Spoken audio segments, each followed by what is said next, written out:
Hi, in this video, I'm going to show you how to use the city planning grid that I've given to you all in the classwork section of Google Classroom. So we have here our map. What I want you to see first of all is the scale of this. This might look smaller just because it fits nicely onto your web page, but it's actually a really large image. I've made it so that it's, if you look down here, it's about 18 inches in height and about 24 inches in width. So it is fairly substantial in size. So you got a lot of space to work with. If you are wanting to get into some detail, the way you do that is with View, Zoom, and you can zoom way in. And this is about the level, that I might work with for some of the stuff, some of the finer detail. Notice these trees, this grass here, these are not to scale. They're not intended to be to scale. They're just to show you what the different biomes are, what the different ecosystems are. So you have, forest represented over here, and this is a conifer forest over here. You have desert up here, chaparral in some of these areas. So you have these different areas represented. It's not to scale. So keep that in mind as you're putting your city together. This would be enormous fish. Talking about scale, I'm going to zoom back in one more time. Each of these squares is about 1/3 of a kilometer by 1/3 of a kilometer. And so a length of 3 squares is about 1 kilometer in size. And so a 3 by 3 grid, if I was to draw a little shape here, so a 3 by 3 grid here, there you go, is about 1 square kilometer. So you keep that in mind while you're putting this together for scale. Anyways, that's about what we're looking at. And so yeah, that fish would be greater than 1 kilometer long. It's not to scale, it's just showing you that there are fish there. Okay, so I'm going to go reset the scale here. Okay, so you have some different things that you need to show on your map. I've got 7 here, the ag forestry in the green, the ranching, the grazing in brown, etc., etc. And each of these squares shows about how much of that you need to have on your map. Now, I don't expect you to take, your commercial areas and just plop it right there. It's a bit inelegant and doesn't show maybe a lot of planning, so I think you can do a little better with that. But you do need to have about that same area. So what you could do to have about that same area is, subdivide this into different shapes and sizes, but so when you put them all together, they add up to about that much. Now, the way you might do that, I'll use this green one here because it's a little easier to see at this scale, is you might just copy and paste. So if I copy, and I'm going to use Control-C in this video, and pasting would be Control-V. So I'm going to hit Control-C to copy what's selected, and then Control-V gives me another one that's identical to it. It has the same transparency, same color.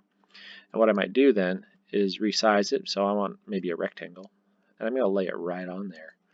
And now I want to I want a few of these rectangles. So I have it selected, and so I'm going to hit Control-C and then Control-V, and now I have another one. I'll put it right there, and then I'm going to hit Control-V again. I'm going to make a few of these because I need a few of these. So I'm going to go and one more, and then that's about it for, one row across. And so now I have a bunch of these rectangles, and I can start to place them where I want them on my map. So what I would do maybe, and you might find this useful, is since I've used that much of this giant square up to remind me that I've used that up, maybe I'll make it smaller. It's like, okay, this is how much green square I have left for agriculture, forestry. And so then I would subdivide that further. Say I wanted to do a triangle shape. I'm going to reset the colors just to show you how. Nope, not like that. I'm going to do a shape here and do a triangle. And let's say that I want that. But, maybe it looks like this. This is the first shape I've drawn, and the formatting hasn't, switched yet. So the way I get it to look like this green and this level of transparency is I go to the fill color, and I'm going to select the green. And I don't want that border. I like the border edge to be the same color, so I'm going to make that green as well. But over in the fill color, you have an option here of custom. So I'm going to click custom and I get another set of options, and one of them is transparency. So this is a slider bar here, so I slide this down a little bit and I see my preview right there. And that looks about right, so I'm going to click OK, and now I have a different shape, and I can rotate this if I want, but that's the idea. Anyway, so that's how you get the different shapes, and you're going to distribute these over your map, so that the total area matches what you started with there. I'm going to hit Control Z to undo this and get us back to where we started. So I'm just hitting Control Z a bunch of times.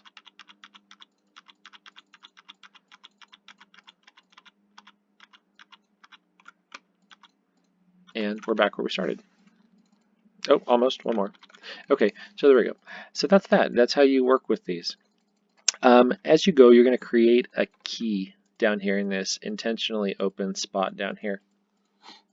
And so the way you're going to do that is, here, I'm going to move this up here, and I'll move this with it. Okay, is you're going to use a text box first off. So the text box tool up here, if you hover over this, it says text box. So I'm going to click it, and then down here, legend. You can put key, that's fine. You can put a background on there if you want, make a rectangle of, I don't know, a different color if you want. Maybe a white background would be nice. But I'm going to zoom in so I have a little better view of this. So I'm going to zoom into 200% and then scroll down to this corner where it's at. Okay, so my legend looks, my label looks good, and I can resize that if I want to. I'm feeling, particular, whatever, that's fine. Okay, so I want to do this low density housing label. So what I'll do here is I'm going to copy this. So I've selected this rectangle. I want a box of that color and transparency. I'm going to hit Control C to copy it, and then Control V to paste that. So I'm going to go back over here, and I'm going to make this a more manageable size, like that. So I'm going to put that right there, and I'm going to create another text box now, right here, and say, low density housing. So I'm going to move that then in a place where it's like that lines up well. Yep, looks good. And so I just go through and do that for the different colors and the different labels that I need to put on there. You're going to have several, more than the 7 that are already here. On a separate sheet of paper, the planning guide is going to walk you through the other things you need to use. Now, one more thing here is you might add some things like a dam, you might add a landfill, and you could use separate colors for those up here. I mean, you have, if I do this, you have lots of colors to choose from, but you could also use an image, like download a piece of clip art from the internet, and you could put it in the key to show that a symbol or a little picture of something, is represented on the map in some way. You can do that, or you use a different color than what I have here, and that's fine too. You'll put schools on here and things like that, and you'll need to show where they're at. Okay, so hopefully that gives you a pretty good idea of how to do this. One other thing, if this is totally overwhelming to you and you're thinking, I hate using the computer to do this, or maybe you're thinking, I have my own favorite photo manipulation or graphic software, like Photoshop, maybe you use something else, that's fine. I've attached an image to the assignment, to the learning activity in Google Classroom, so you can download and work with that and just work in your favorite piece of graphic editing software. That's fine. If you would rather have a hard copy, if you have a printer, I'm sorry I can't get you copies, but if you have a printer or access to something like that, you can print off this map and then work on it like on a table and with construction paper for these different areas, or you could use markers. That's totally okay as well. I do have some black and white versions, a little older version of this, but if you're interested, let me know and I can upload the black and white copies of this. To give you a sense of scale, this should be about 4 printer pages in size. So this map is about 4 white sheets of printer paper in size. So as you're planning, as you're going through the design, think outside the box, have fun with it.